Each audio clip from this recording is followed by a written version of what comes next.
This is the Big O Show. This is the Big O Show. All right, baby, let's talk a little Miami Dolphins, a little NFL with my man Matt Verderame from Sports Illustrated. We got a lot of things going on around the NFL. Matt, how you doing, baby? You doing good? I'm doing good. It's hot as hell here. It's about 100 degrees outside, but it's we're surviving. We're living. Still better than our friends in California, Nevada. Yeah, you're not kidding. Even our Canadian friends, a little bit above you, dealing with all those fires and stuff. There's some, man, it's crazy, dude, what's going on all around the world. Jesus, it just seems like there's natural disasters everywhere going on. So you and I can deal with a little heat and a little humidity. You know what I'm saying? That's true. Comparatively speaking, yes, it's not a big deal. We're all right compared to our Hawaiian friends. You know what I'm saying? Yeah, so, it's been crazy. You start looking around everywhere, man. It is prayers for people all over the world, man, dealing with some of these natural disasters. Well, there's kind of some natural disasters going on also in the NFL. By the way, let's start off with your Chiefs. There's a natural disaster developing named Chris Jones. He said, I could hold out to week 8 now on social media. Andy Reid firing back. What's going on there, bro? Is the mountain of a man going to be there in week 1? I don't think he's going to be there in full capacity. I mean, I think there's a real chance he's there and he's in uniform, but I don't think he's going to play like he normally would, 80% of the snaps, something like that. I think at this point, Steve Spagnuolo talked about it. I think it was on Tuesday where he said, look, there's a difference between staying in shape and being in football shape. And you're talking 2 weeks now between now and when the Chiefs are going to open up the season on September 7th against the Lions at Arrowhead. And so I don't think he's going to be there in full capacity. Now,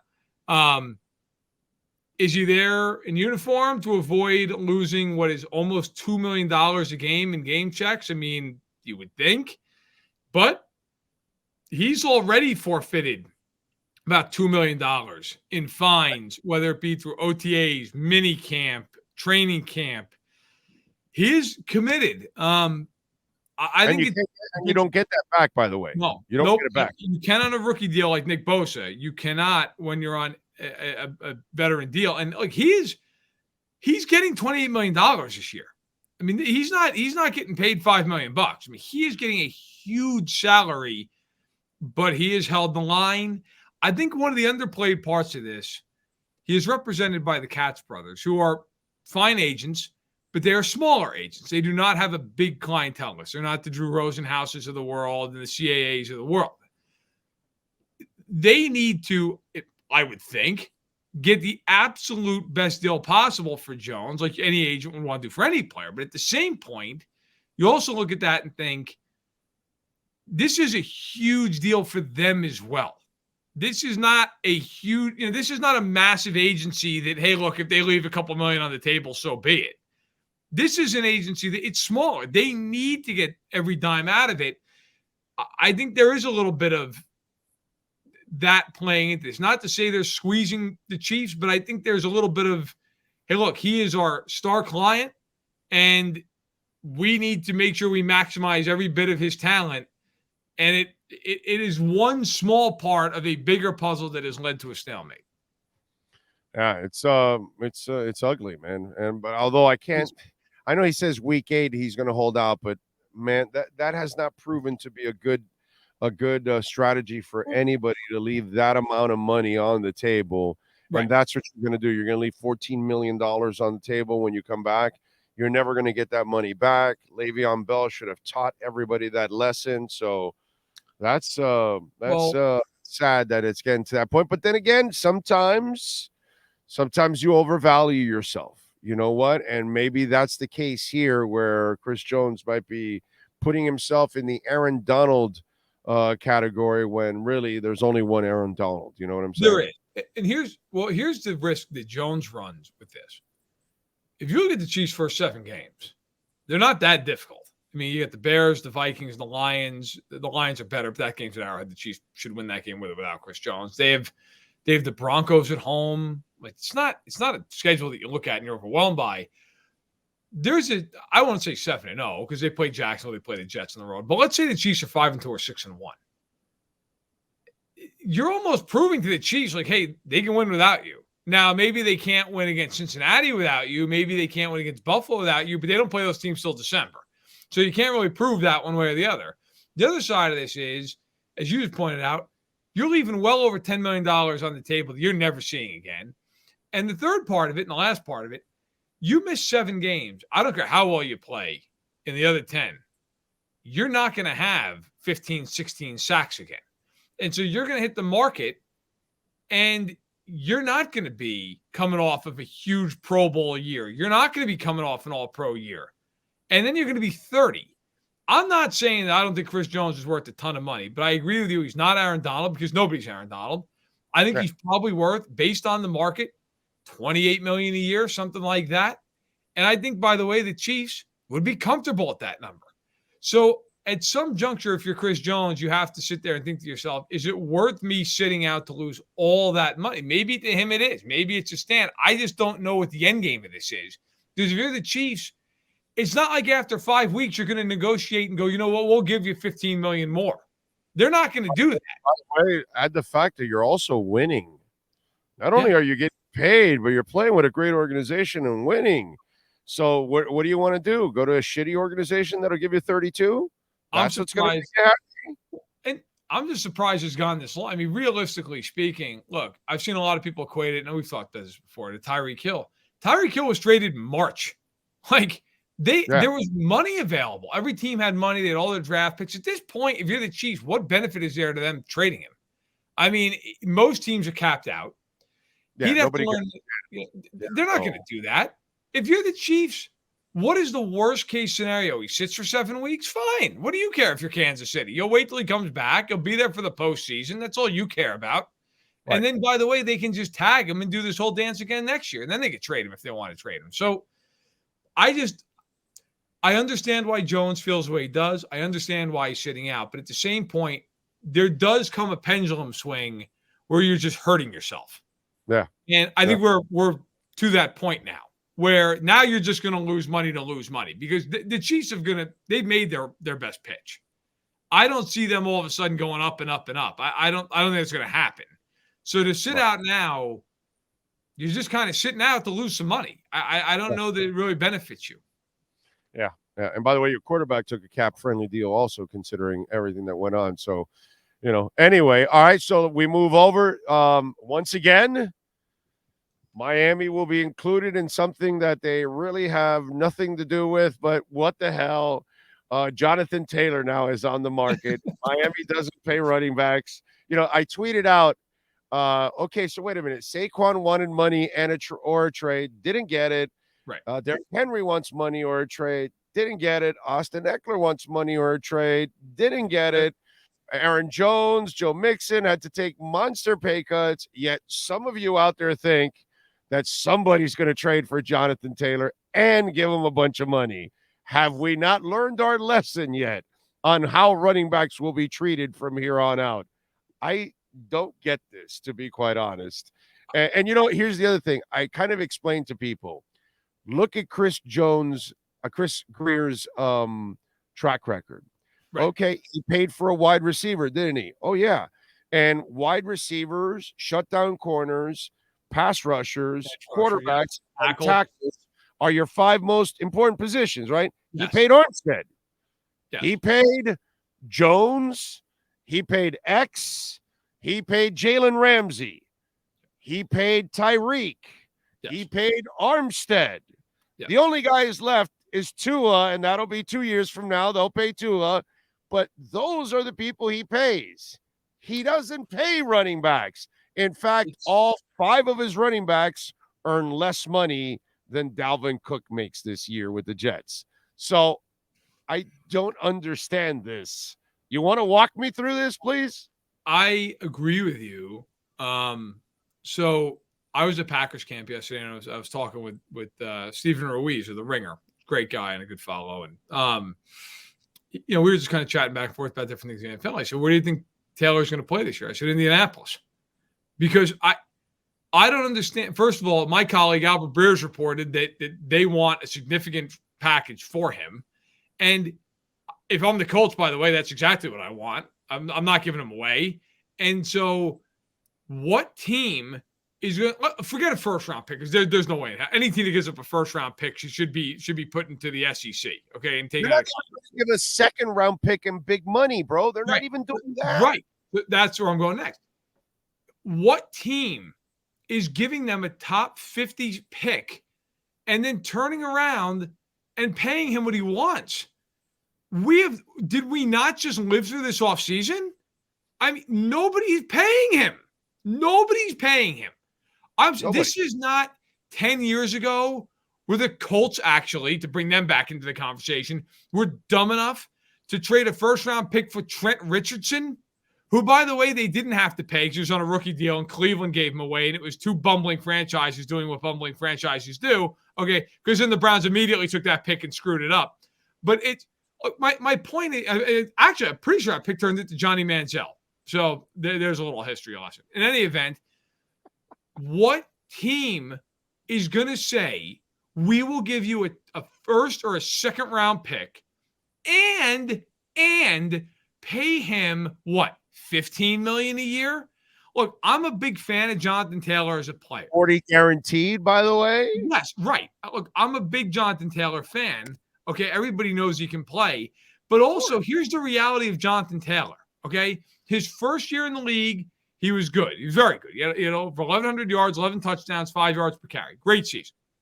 2021's his real breakout year, if you want to call it that. 1,800 yards, 332 carries, 18 touchdowns, led the league in all three categories, first team All-Pro. Last year, 11 games, 861 yards, 4 touchdowns. Okay? Now, I get the offensive line stunk. I get they had no threat of throwing the football. He was hurt and not as productive last year. Like, he's a running back. You don't know that he's going to go have 1,500 yards. Yeah, yes, there are the Adrian Petersons of the world and the Derrick Henrys of the world who have 10 great years. There are a lot of guys who are really good for like 2 or 3 seasons. And then that's it. The Larry Johnsons of the world, okay, who are awesome for the James Wilders of the world, if you want to go back old school, okay? Just for you, Priest home. Right, yeah, and guys who are awesome, but there are far more guys like that than the John Riggins of the world who are great when they're 35 years old. Like, Taylor's young. I totally get why he wants to get paid, but read the room. Nobody's paying these guys. I would be shocked if a team gives up a top 50 pick and then pays him. Nobody's going to do that. They don't do that anymore. If that happens. They don't do that anymore. They just don't. In fact, the league is they're already at a point now where they don't even want to draft you anymore in the first and second rounds because they know that they're not going to give you a second contract. And to put a capper on all this, with Taylor, if I'm the Colts, we just talked about Chris Jones, the same principle. If I'm the Colts, I'm like, that's great. I'm not trading you for any less than that. And if we don't get it, what are you going to do? Retire? You're coming back? Like, this is the one thing I think, like, people who watch the NBA probably can't even, like, it's such a different dynamic because the NBA guy wants to be traded and it's just immediately like, where do you want to go and how can we accommodate you? Guaranteed money, bro. Guaranteed money. This is not the NBA, okay? This is the NFL where the Colts are just going to say, that's nice. If we can't get a second rounder or better, we're not trading you. And at that point, what is Jonathan Taylor going to do? He's going to have to play. And by the way, they'll just tag him next year because the tag is one of the cheapest tags in the NFL. And again, if they can't get a trade they want, right now, Josh Jacobs is on the tag. Anybody offering a first rounder for Josh Jacobs? No, I don't think so. Josh Jacobs was amazing last year. Nobody's paying him. The Raiders won't pay him. Like, it's where we are in the league right now. Derrick Henry's the most dominant force at that position. Can't get another deal. He's 29. You could easily trade for him and milk him for 2-3 more years that he'll have great seasons for you. If you're a running back away from a Super Bowl, why don't you just trade for Derrick Henry? Bro, everybody's available. Nobody wants Saquon. Nobody wants Derrick. Nobody wants any of these guys. Even in free agency, Dalvin Cook had to have a Salvation Army canister waiting for somebody to give him the money. And the Jets actually caved in because of Aaron Rodgers more than anything else. They're just caving into that guy. But nobody else was going to give Dalvin Cook that money at all. Nobody was even in that ballpark. But by the way, on the point of the Jets, we'll switch roles here for a minute. The Jets, their offensive line, level of concern. One, no big deal. Wait. You know what my next question was? Okay, do the Jets have the O-line to win? Well, I was going to ask you your concern 1 to 10, and then I was going to tell you it's a 12. So there's my answer. Okay, I'm with you. By the way, why are the Jets playing Aaron Rodgers in the third preseason game? Like, nobody in the league is playing in these preseason games except for guys who are reserves or trying to make the team. And the Jets are going to try Aaron Rodgers out there now. Now I know for them it's their fourth because they played the Hall of Fame game. But why? Right. But that's even kind of more to the point. Yes, and the only reason I can think of is if you're trying to get that line in sync, and so you got to do it with the starting quarterback, so it's the same cadence and the snapping and all that kind of crap is all because actually their center's kind of iffy too. Yeah, Tippin, the rookie. Yeah, so it's not just their tackle and I think it's a tackle, a guard, and a center is an issue for them, right? It's like three of their positions, right? Right now, like they're 4 tackles on the roster that are of any consequence. Oh, yeah, that's right. Their other tackle is a problem. That's what it is. Exactly. Yes. So, yes. Mekhi Becton, like they won't put him in the starting line. And he's been hurt his whole career. He's been overweight at other times. Now Saleh is basically said that he's got to earn his way in there. He's been good in camp. They haven't put him in the starting lineup. So they have Billy Turner at right tackle. I'm not trying to denigrate Billy Turner. That is former Miami Dolphin draft pick, Billy Turner.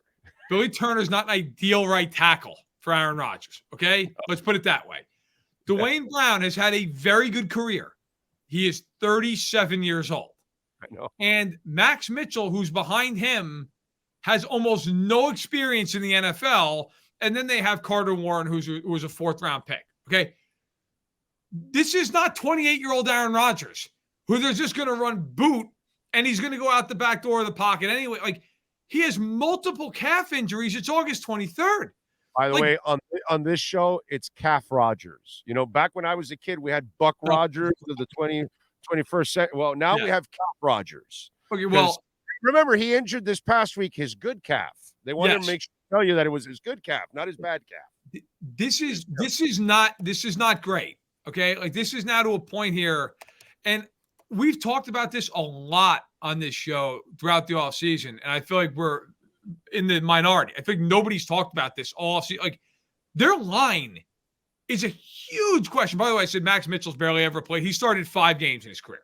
Okay, so Max Mitchell has barely ever played as an NFL starter. Dwayne Brown has an absolute ton of experience, but like no clue where we're at here. Like, Dwayne Brown is in his age 38 season. Okay. So, and then you've got Billy Turner, you've got a rookie. It's just one of those things where you look at them and go, are we sure here?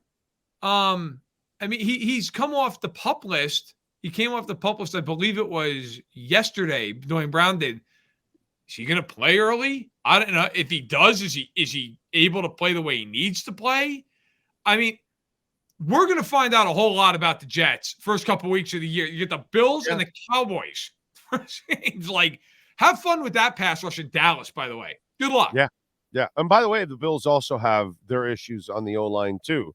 I mean, listen, I kind of explained that to Dolphin fans because they're panicking and all. Although here they rushed for 200 yards this past week. Austin Jackson actually did well. And the left guard spot, it's starting to look more like Isaiah Wynn or the Cotton kid, the former Alabama kid, who's kind of a mauler on run blocking. He struggles more with pass blocking, where Isaiah Wynn's better on pass blocking, not as good run blocking. But Liam Eichenberg hasn't been good.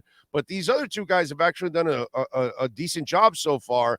So their line is kind of settling a little bit. But that's what I've kind of explained to Dolphin fans, that the O-line is the worst problem for the entire NFL. Scouts can't scout it. It's just a problem right now, and that's why the entire league has O-line issues. And I remember from our last conversation, I thought you guys were kind of in sync, but I forgot that you guys had switched your tackles out. So that's kind of a little bit of an issue too, right, for Kansas City. So in other words, Kansas City's issues aren't nearly as big. But what I'm saying is there are O-line issues everywhere, and the Jets have maybe some of the biggest O-line problems. Well, look, you know as well as I do, it's just a position right now. We talked about this at length in the last interview we did. Like, there's just not a lot of good offensive linemen in the league right now. There's not. I mean, Juwan Taylor's a good player, right? He's a good player. He's never made a Pro Bowl, but he's a good, solid right tackle. Chiefs gave him $80 million. Like, the Chiefs gave him $80 million because they're like, just the fact that you're good and competent, you're worth $80 million. I mean, Juwan Taylor's never been an All-Pro. He's never been a Pro Bowler, and yet he's good enough that they're like, that's fine, we'll pay you because you're better than 85%, 90% of the right tackles in the league. So, I'll tell you. Nothing out there, dude. Like, and when Dolphins say, well, let's trade for some, nobody has spare linemen. Nobody has 5 linemen. And if you're Philadelphia and you're San Francisco, yeah, maybe you have 5, but you might be worried about if any of those get injured, you might not even have a backup.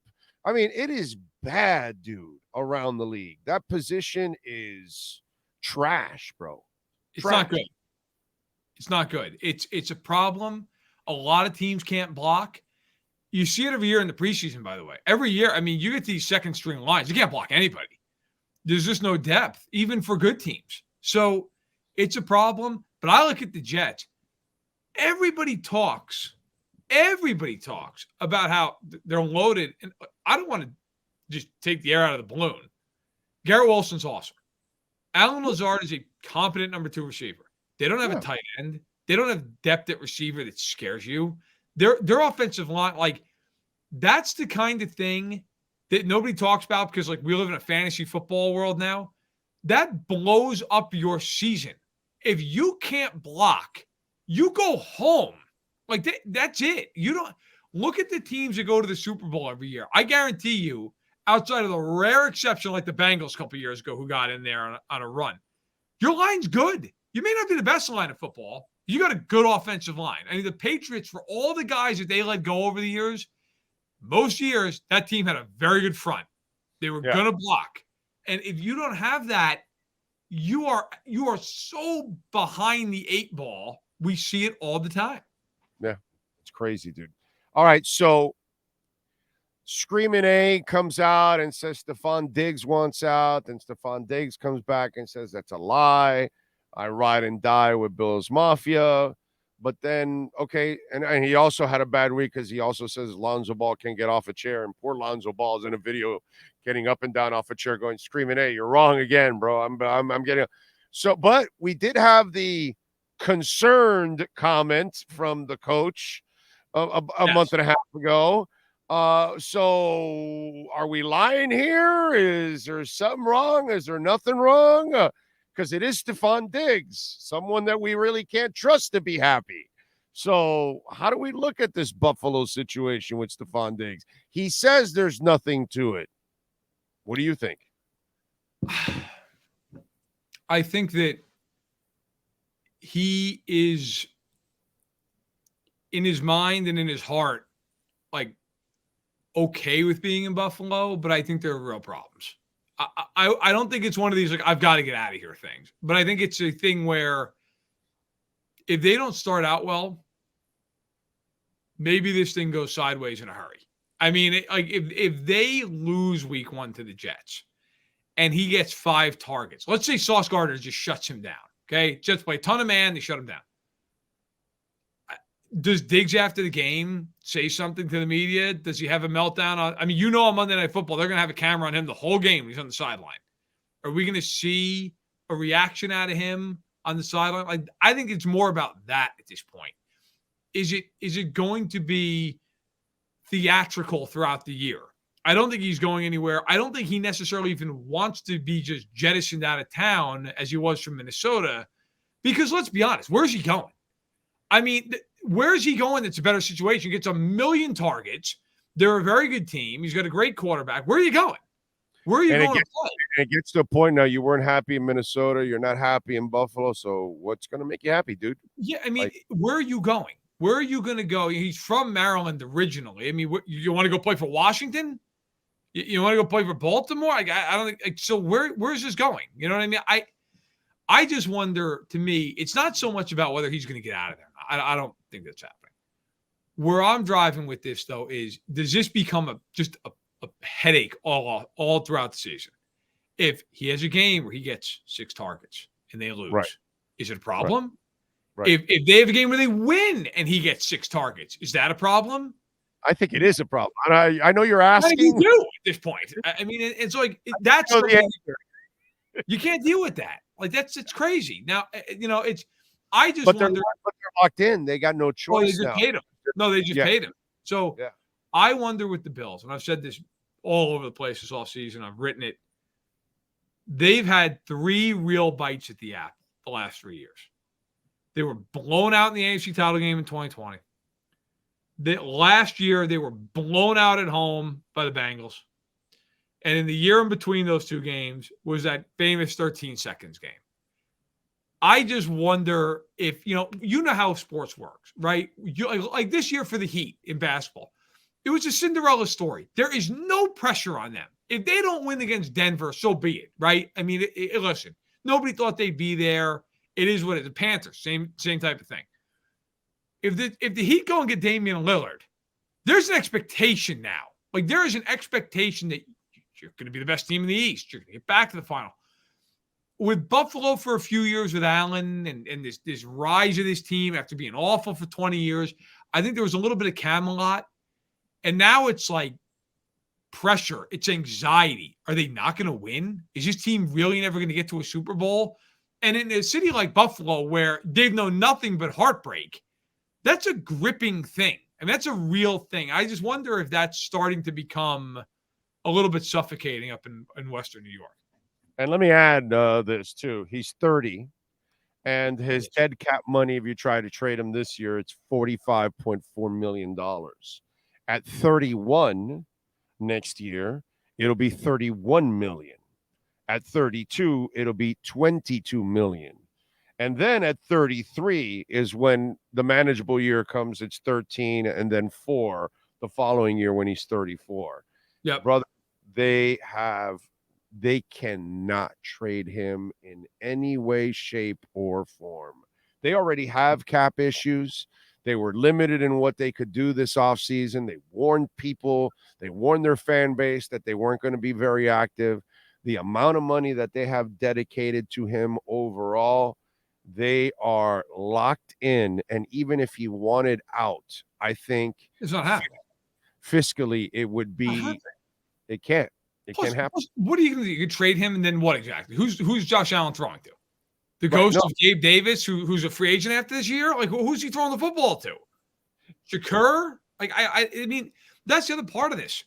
Again, not the NBA. Like, the Bills would just be like, that's nice. You're not getting traded. Yes. You know, I mean, it's just, the Chiefs traded Tyreek Hill, but it worked out because the Dolphins were willing to, the Dolphins had a ton of picks. That's a whole different scenario because you have the elite quarterback and Kelsey. You have Messi. Yes. And they have Kelsey. So they you have Messi. No, yes, of course. You have Messi who elevates everybody. And so when you have one of those, see, Josh Allen's not that quarterback. While he's great and he's been he's not Pat Mahomes, dude. No, he's not. Pat Mahomes is a whole. Pat Mahomes is accurate. Okay, he does the shit that Josh Allen can do, but he's accurate. Where Josh Allen's sailing shit over people, and in every game he'll have these erratic throws. That's not Pat Mahomes. And Andy Reid knows what it's like to have a great quarterback. So he goes, I can let go of him because he'll elevate everybody else, and I got the killer tight end. We'll be fine. And sure enough, I believe they either scored more points or had more yards this year than they did with Tyreek the year before. Which one was it, or was it both? This year, didn't they throw for more yards? Or easily, yes. It's the most yards Mahomes has ever thrown for. Right. It was the most efficient they've ever been offensively. But look, My point is that trade worked out for both sides because of this. The Dolphins had 1 million draft picks, and they needed to get a threat opposite of Waddle. The Chiefs needed to rebuild their defense. And they have Superman. And they have Superman. And they have a guy who can turn Juju Smith-Schuster into 1,000 yards. Like, they don't care. In Boston. We saw it in Boston. They kept giving him the munchkins. And the fucking guy kept winning. Danny Amendola. Nobody has won with more with less than Tom Brady ever did. And that's because that son of a bitch knew that I don't have to overpay for the year I did it. We didn't even win with Moss, and he didn't even overpay for Moss that year. He got him cheap from the Raiders because they were getting rid of him at that moment. So he got lucky with Moss, and even with that, he didn't even, spend. So you look at the whole situation. When you have Superman, it just changes everything, bro. It just does. And that's absolutely does. It was a great trade for both, but you have Superman. Whereas Josh Allen, if you don't give him the big weapons, he's not accurate enough to lift to lift all ships. For sure, I agree. I totally agree. It's just but they're stuck anyways. It doesn't really matter. It's not getting traded. Point because he can't go anywhere. Fiscally, it would be so crippling for them that they can't do it. And by the way, you talked about that window that they've had 3 shots. Your top guy is now going to be 30. It doesn't get any better for receivers. Once you get to 31, that kind of becomes a threshold. Receivers aren't nearly as productive once they get to 32 and 33 and 34. That thing starts to fall off a cliff really quick. It does. So that window's about closing on the Bills. This might be their last year, actually. Listen, I've said that about their defense. It's all. I mean, Poyer, older, had some injuries last year. Hyde, older, coming off a major injury last year. Von Miller, huge injury, mid-30s at this point. Edmonds is gone. Milano is not old, but he's 29. I mean, he's not a young pup. Tre'Davious White came back off a torn ACL last year, and frankly, by his standards, struggled. I think this is their last year. This unit for this group here. Yeah, I mean, and even on offense, like Morse is an older center. Deion Dawkins is getting old. I mean, their problem, frankly, and I wrote this at SI, and Bills fans went after me relentlessly. God bless them, but they're wrong. Like, look, they've not drafted well the last 4 years, period. Yeah. That's what's killing them. And if you don't draft well, you may not feel that for a few years. You can cover that up. At some point, that's coming home. I don't care who you are. They've not drafted particularly well. The best players they've drafted in the last 4 years are Dawson Knox and Gabe Davis. And they're nice players, but they're not great players. Like, you're not drafting the Jalen Waddles of the world. You're not drafting the Jamar Chases. You're not drafting the Creed Humphreys and the Nick Boltons. Like, those guys are all pro-level players. You're drafting good players as your best players. That's a problem. And that's the problem the Bills are facing right now. All right, what do you got going on in SI so folks can check you out? Got a feature going on Matt LaFleur. I was up at Packers camp yesterday. That'll go up, I believe, tomorrow. He was super generous with his time. Great guy. Really enjoyed writing that. So check that out on Thursday morning. And then I have a feature, I believe, coming out next Monday on the quarterbacks in the AFC. It's just the best conference we've ever seen in terms of quarterback play. Looking forward to that. This week, we've been counting down. Gilberto Manzano and I did a list, which is kind of a twist on the top 100 players. We're looking at it from how we think the top 100 players will look at the end of this season. So we ranked them that way. It's a fun project. We have the SI issue, hard copy coming out now with the NFL previews, anything you can think of. There's a lot of content. And follow him on Twitter at Matt Verderame, like I and many others do. Matt, as always, thank you, my brother. Appreciate you immensely. You got it. Anytime.